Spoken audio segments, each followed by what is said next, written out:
Hi, Grigsby Gators. It's me, Mrs. Wilder. I'm here because I'm going to start reading you a book this week. The name of the book that I've chosen is called On My Honor, and the book is written by Marion Dane Bauer. Now, I'm going to tell you this is a Newbery Honor book, which means that it gets this little silver medal here. Anytime you see a book that has a silver medal or a gold medal, it means it's a Newbery award-winning book or a Newbery honor book, which this one is, which means you can be guaranteed that this is a good book. So to get that medal, it has to be a good book. All right, let's start with chapter 1. Climb the Starved Rock Bluffs? You've got to be kidding. Joel's spine tingled at the mere thought of trying to scale the sheer river bluffs in the state park. He looked Tony square in the eye.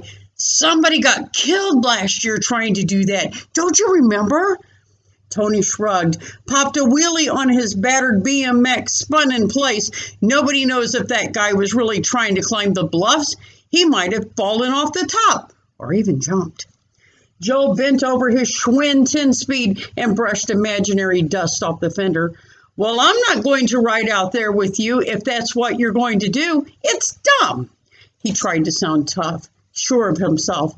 Maybe for once he would be able to talk Tony out of one of his crazy ideas. You don't have to climb if you're scared, Bates, Tony said. Who's scared?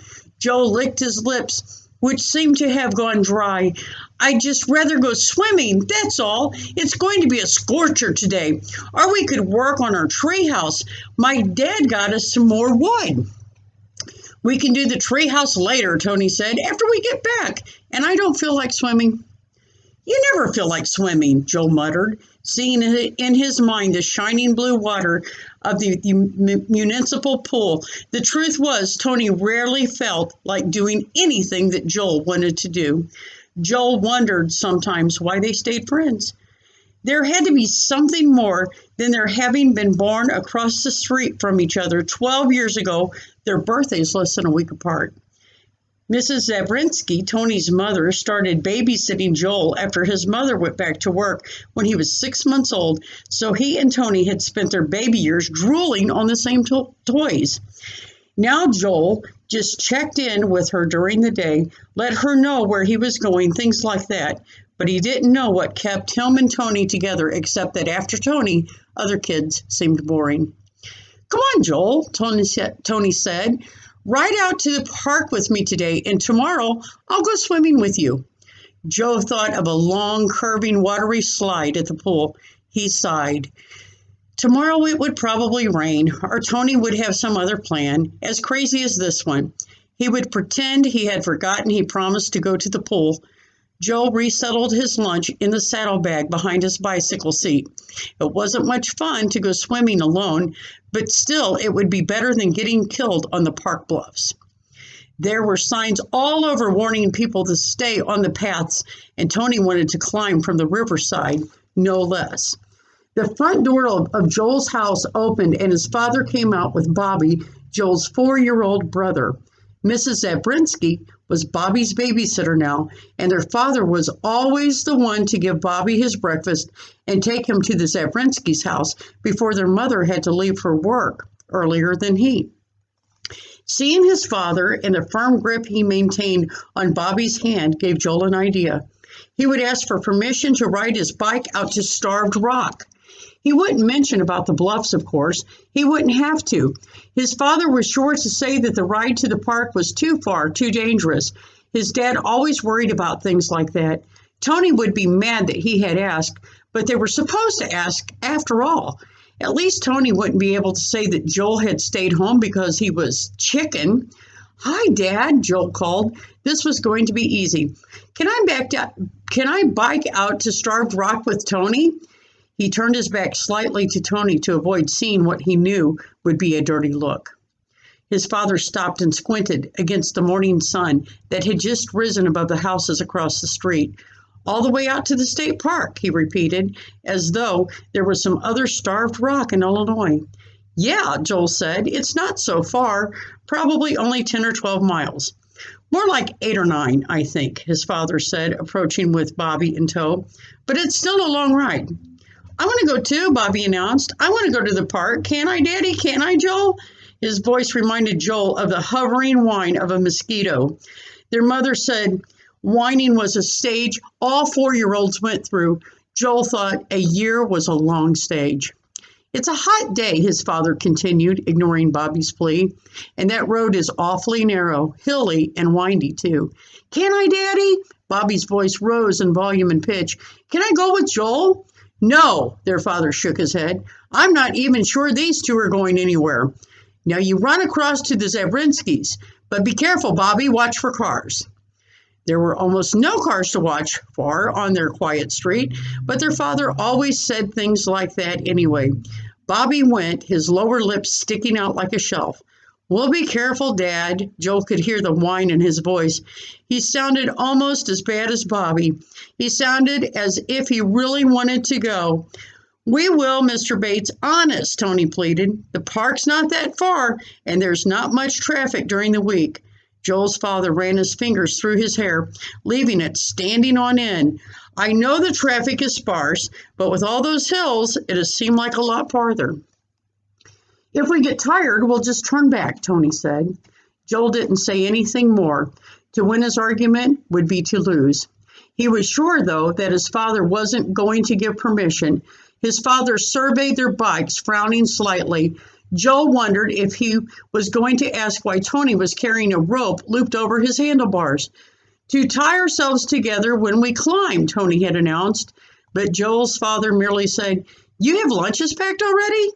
Sure, Tony answered, patting the lunch he had tied to his handlebars with a rope. Joel's father turned back to him. You know you have your paper route to do this afternoon, Joel. Joel nodded. He knew. Maybe that would be an excuse. What if you boys get too tired to ride back? Tony's mother doesn't have a car, and I don't want anybody to have to leave work to come after you. Tony was looking at Joel, obviously waiting for him to play out his side of the argument. We won't get tired, Joel said automatically. His father's eyes seemed to know better, but he turned to Tony and asked, Does your mother know what you're planning to do? Sure, Tony answered cheerfully, and Joel knew, without even checking Tony's face, that he was lying. He never told his mother anything if he could help it, and he was so busy with the littler kids. I'm going to read that again. He never told his mother anything if he could help it, and she was so busy with the littler kids that she didn't ask many questions. His father merely accepted Tony's word with a nod. Grown-ups could be really dense sometimes. But then he almost redeemed himself by suggesting, How about trying the country road that goes out of town the other way? It's flat and would be easier riding. It doesn't go anywhere, Tony complained. Besides, it's boring. Nothing but cornfields on every side. No bluffs to climb, Joel added silently. Joel's father sighed, buttoned his suit jacket, and then unbuttoned it again. The sigh gave Joel's stomach a small twist. His father wasn't actually considering giving permission, was he? Tony's father would have answered in a second. He would have said, No. What do you think, son? His father asked. Do you really think you can make it all the way to the park and back without trouble? Joel could feel Tony watching him, waiting. Sure, he said, though his throat seemed to tighten around the word. It'll be a cinch. Joel's father shook his head. I doubt that, but I guess it won't hurt you boys to be good and tired tonight. Joel's knees went watery. His father was going to say they could go. We'll build up the muscles in our legs, Tony announced, jubilant. Joel's father didn't take his eyes off Joel's face. On your honor, he said, you'll watch for traffic and you won't go anywhere except the park? You'll be careful the whole way? On my honor, Joel repeated, and he crossed his heart solemnly, then raised his right hand. To himself, he added, The only thing I'll do is get killed on the bluffs, and it'll serve you right. His father looked at him for a long moment, then he nodded his head. Okay, he said, I guess you're old enough now for a jaunt like this. Put her there, man, Tony exclaimed, holding a grubby palm toward Joel, and then he added, I get dibs on the Schwinn. Joel gave Tony 5. Taking his I'm sorry. Joel gave Tony 5, taking in his friend's face as he did. Tony's dark eyes were bright with laughter, with fun, and he was grinning like a circus clown. Joel shook his head. How can you get dibs on my bike? He asked, though he knew how. When you were Tony, the outrageous seemed natural. His father was still watching him, so Joel added automatically, Thanks, Dad. He tried to sound as though he were really glad. He even forced a smile, though his mouth felt stiff. Thanks a lot. His father nodded again, his face remaining serious. Remember, son, he said one last time, you're on your honor. Sure, Joel replied. The least his father could have done was to remind them about staying off the bluffs. I know. I'm going to read that last paragraph again. Sure, Joe replied. The least his father could have done was to remind them about staying off the bluffs. I know. So that's the first chapter of On My Honor, and I will be reading chapter 2 probably tomorrow. So I hope you guys are staying safe.